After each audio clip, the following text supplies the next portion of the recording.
लाड़ो बारिश रुकने का इंतजार कर रही थी। वो एक बार खिड़की से बाहर झांककर देखती है।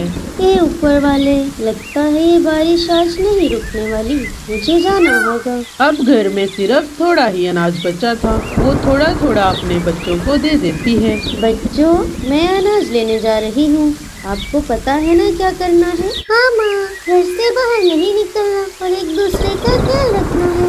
अरे वाह बच्चों, आपको तो सब पता है। चलो अब मैं चलती हूँ। लाड़ो टोकरी और छाता लेकर घर से निकल पड़ती है। वो उड़कर सीधा रंगू के घर के बाहर आ जाती है। रंगू भैया, जल्दी दरवाजा खोलो, बारिश बहुत तेज है। लाड़ो आओ, मैं तुम्हारा ही इंतजार कर रहा था। रंगू भैया, हमें अनाज की खोज में जल्दी निकलना होगा, चलो। हाँ हाँ लाड़ो, चलो मैं बस अपनी टोकरी और छाता ले लूँ।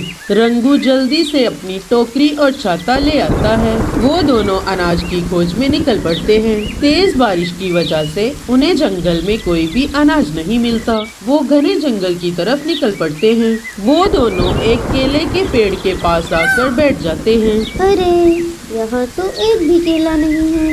रंगू भैया, अब हम क्या करेंगे? लाड़ो, अब तो एक ही रास्ता बचा है। या तो हम घर वापस चले जाएं या फिर इंसानों की बस्ती में चले जाएं। इंसानों की बस्ती से हमें भोजन जरूर मिल जाएगा। अरे नहीं नहीं रंगू भैया, मेरे बच्चे भूखे हैं, मैं अनाज लिए बिना घर वापस नहीं जाऊंगी। तो फिर ठीक है, चलो हमें इंसानों की बस्ती की तरफ ही जाना होगा। वो दोनों इंसानों की बस्ती की तरफ निकल पड़ते हैं। किसान और उसकी पत्नी एक पेड़ के नीचे बारिश के रुकने का इंतजार कर रहे थे। लाड़ो और रंगू उन दोनों के पास आ जाते हैं।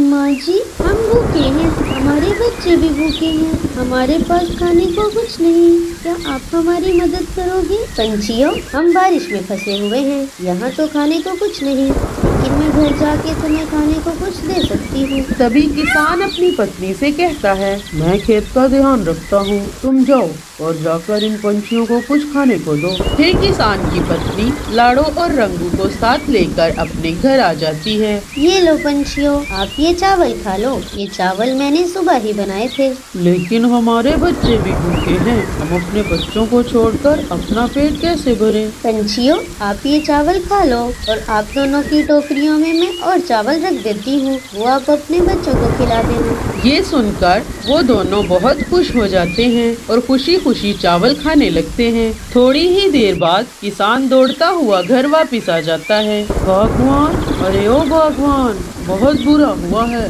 क्या हुआ है पति जी, जरा बताएं तो। फसल में पानी भर रहा है, अगर बारिश ना रुकी तो सारी फसल बर्बाद हो जाएगी, सब खत्म हो जाएगा, हम क्या करेंगे? ये सुनकर किसान की पत्नी रोने लगती है। अरे माँ जी, हौसला रखें, ऐसा कुछ नहीं होगा। लाड़ो, हमें बादलों के पास जाना होगा ताकि वो बारिश रोक दें और किसान की फसल बच जाए। हाँ रंगू भैया, गरजू बादल सागर पे ही होगा। माँ जी, आप चिंता मत करें, हम पंछी और बादल दोस्त होते हैं, वो हमारी बात जरूर मानेंगे। गरजू बादल बादलों का सरदार है, हम अभी उसके पास जाकर बारिश रुकवाते हैं। वो दोनों वहाँ से निकल पड़ते हैं। बारिश में उड़ना बहुत मुश्किल हो रहा था, लेकिन फिर भी वो हौसला नहीं हारते क्योंकि वो अच्छे काम के लिए जा रहे थे। तेज हवा का झोंका लाड़ो को पीछे धकेल देता है। वो खुद को संभाल नहीं पाती और एक पेड़ से टकरा कर नीचे गिर जाती है। रंगू लाड़ो की मदद करने उसके पीछे ही आ जाता है। लाड़ो, हौसला रखो, हम बस पहुँचने ही वाले हैं। लो, मेरा पंख पकड़ के उठो और मेरे पीछे पीछे ही उड़ती रहना। लाड़ो बहुत हिम्मत करके उड़ जाती है और फिर से उड़ने लगती है।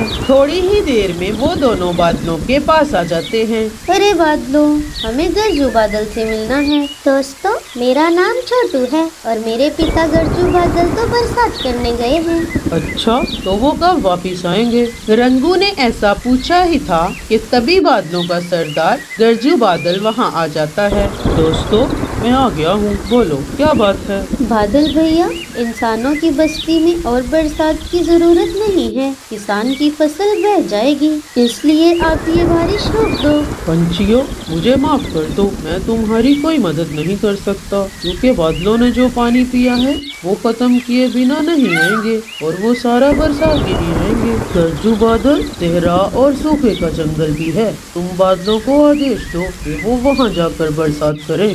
अगर यहाँ ऐसे ही बारिश होती रही तो किसान की फसल बर्बाद हो जाएगी, उसकी पूरे साल की मेहनत जाया हो जाएगी, फिर वो सारा साल क्या खाएंगे? हाँ, ये ठीक रहेगा। चलो मैं जल्दी से जाता हूँ और जाकर अपने दोस्तों को रोकता हूँ। फिर बादलों का सरदार जल्दी से इंसानी बस्ती की तरफ जाता है। लाडो और रंगू भी उसके पीछे पीछे उड़ रहे थे। थोड़ी ही देर में गरजू बादल अपने साथियों के पास आ जाता है और उनसे कहता है, साथियों, बारिश रोक दो, यहाँ बरसात बहुत हो गई, बस करो।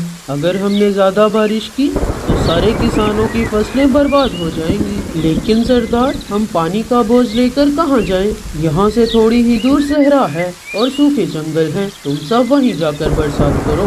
अपने सरदार की बात मानकर सारे बादल वहाँ से चले जाते हैं। थोड़ी ही देर में बारिश रुक जाती है। लाडो और रंगू भी फिर से किसान की पत्नी के पास आ जाते हैं। पंछियों, तुम दोनों ने हमारी फसल बर्बाद होने से बचा दी, तुम्हारा बहुत शुक्रिया। अरे माँ जी, कोई बात नहीं, आपने हम पे एहसान किया, ऐसी बारिश में हमें अनाज दिया, इसलिए आपकी मदद करना हमारा फर्ज था। पंछियों, मैंने तुम दोनों की टोकरी में फल और दाना रख दिया है, लो अपने बच्चों को खिलाओ और उनकी भूख मिटाओ।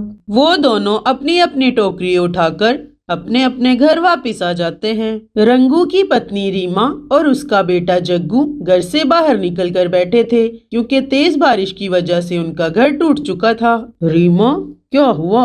ये सब कैसे हुआ? हमारा घर कैसे टूट गया? रंगू जी, देखो ना क्या हो गया। जैसे ही आप दाना लेने गए, घर की छत धड़ाम से नीचे गिर पड़ी। अरे रीमा भाभी, कोई बात नहीं, आप चिंता मत करो, मेरा घर भी तो आपका ही है। चलो आप जग्गू को साथ ले लो, हम सब मेरे घर में चलते हैं। मेरा घर मजबूत भी है और सुरक्षित भी। टीलू भैया, अब तो बारिश भी रुक गई है, लेकिन माँ अभी तक नहीं आई। पिंकी, कोई बात नहीं, शायद माँ के पंख भीग गए होंगे, इसलिए वो उड़ नहीं पा रही होंगी। टीलू भैया, माँ हमें पालने के लिए कितनी मुश्किलात झेलती है। हाँ पिंकी, जब हम बड़े हो जाएंगे तो ऐसी बारिश में कभी भी माँ को दाना लेने नहीं जाने देंगे। रंगू और उसका परिवार लाड़ो के साथ उसके घर आ जाते हैं। बारिश के बाद जंगल का मौसम बहुत साफ हो गया था। सारे पेड़ पौधे खुशी से नाच रहे थे। लाड़ो और रंगू का परिवार खाना खा रहा था। ये देखकर दोनों बहुत खुश हो रहे थे। दोस्तों, आप सब से एक रिक्वेस्ट है, आप सब हमारी कहानी देखते तो हो मगर चैनल को सब्सक्राइब नहीं करते। अगर आपको सफारी बडीज की कहानियाँ अच्छी लगती हैं तो प्लीज़ चैनल को सब्सक्राइब कर देना, इससे हमें नई नई कहानियाँ बनाने का मोटिवेशन मिलता है।